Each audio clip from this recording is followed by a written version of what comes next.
पहिल्यांदा छत्रपतीचं इलेक्शन होतंय ते एकंदरीत आपण बघितलं की चालून झालं की काय कसं बघता या इलेक्शनकडे?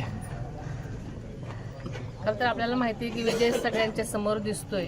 ज्या पद्धतीने प्रचार आणि लोकांच्या प्रतिक्रिया किंवा प्रतिसाद आहे त्यामुळे निकाल तर स्पष्टच आहे. जवळजवळ हे एकतर्फी इलेक्शन असल्यासारखं आहे. खरं तर या इलेक्शनमध्ये तुम्ही लक्ष घातलं होतं, माळेगावचं देखील इलेक्शन झालं, कसं बघता माळेगावकडे सगळ्यांचं लक्ष?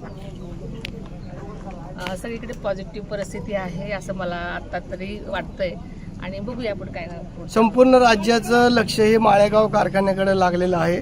आपण बघितलं की दादांनी केलेला बारामतीचा नव्हे तर पुणे जिल्ह्याचा विकास, तसेच मोठ्या प्रमाणात दिलेला सभासदांना भाव, त्यामुळं कारखान्याची निवडणूक कशा पद्धतीने व्हावी असं आपल्याला वाटतं.